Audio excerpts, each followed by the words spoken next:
So here we are. We are making holiday breakfast, which is a theme that was incredibly popular.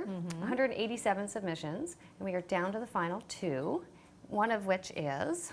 It is Monkey Gingerbread, in parentheses, by Ariel Clementine, who we haven't seen in a while, so we're really happy to see her again. Yeah, totally great to have her back. Yeah. And it's sort of her like monkey bread meets gingerbread. And if you haven't had monkey bread before, you are in for a treat. We mixed the dough up last night and put it in the refrigerator, which is sort of the great trick of this. So the first thing in the morning, you want to punch down your dough, and then kind of, oops, sorry, I'm apologizing to myself.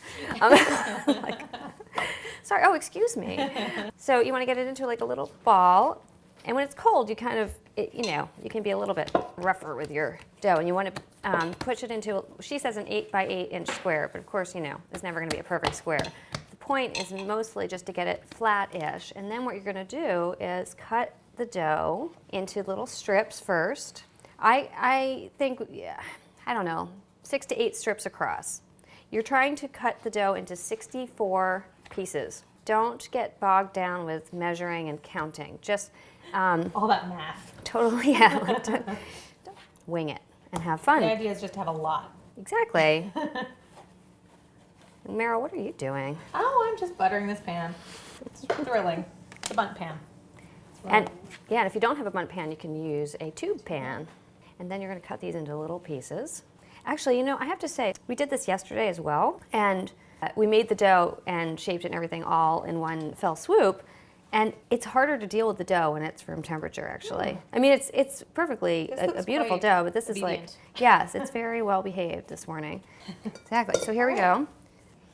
There's 2 methods, okay? If you can roll it like this. And you don't want too much flour because you need the tension of the work surface to help you form it into a ball. The other way is, if you're not comfortable with dough, is to sort of just fold it. Just keep folding it around itself until you have a ball. And then just pinch the bottom like that. I'm doing a combo. Are you? Yeah. Okay. Mm-hmm. Starting with that, and then I'm fixing it. You're a fusion technique? Yes.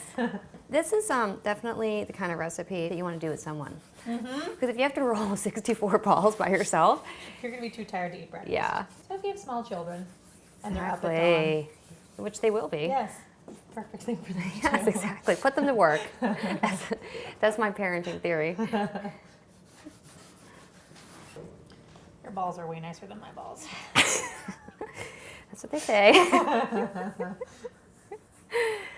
I don't know. I'm looking. I can see quite a few lumpy ones on my I side. think it's just that you have about twice as many as I do, John. Okay, now here, actually, this is the hard part. Is I it? found. Yeah, well, The because assembly line the butter is dumping? fine. It's just that like brown sugar, it's not like light and easy to dust. It kind of clumps. It's not crystally like. Yeah. By the end, you end up with the kind of With this a like mess. this mess. I look forward to that. But it all comes out well in the oven, as you'll see. And you don't want to put them too tightly together because they're going to grow. Oh, right. Of course. This is definitely a 2-man job, which makes it even better for the holidays because if you're trying to avoid talking to a relative, you can tuck yourself away in the kitchen with your favorite relative. I make monkey bread. Yes.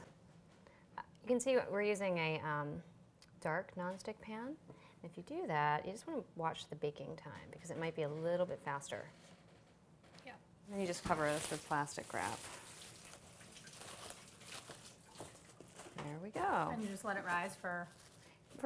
It's supposed to be an hour. She says until they come up about an inch from the top. Okay. So here's our monkey bread. Our balls have puffed, and when you go like this, they sort of bounce back a bit. So this is a good moment to get this thing in the oven. 350 goes in for like half hour, 35 minutes. Keep an eye on it. And wait impatiently. Yes, exactly. This looks like a whole monkey bread. However, we ate half of it yesterday. We're showing you the one from yesterday because the other one's in the oven, and we don't want it to be too hot for our delicate palates. So this is why it's called monkey bread. See all these little pieces? Go ahead, Merrill. Okay. Dig in. It's so pretty, I have to say. Oh my gosh. And gooey. And here's the thing about this monkey bread, is that it is delicious and buttery, and yet you kind of want to put more butter More on butter it. on it. Or dunk it in something. Well, It's really good. It's not too sweet. Not at I was all. really thinking it would be quite sweet, but it's really just the sugar on top. The dough itself isn't. It has almost no sugar in the dough. I mean, a little has molasses. And you get that like deep flavor, but not a lot of sweetness. And it's a really nice, like bouncy Dough. interior. Yeah. So, Oh man. cheers to you, Ariel and Clementine. Thank you. Yeah. Happy holidays.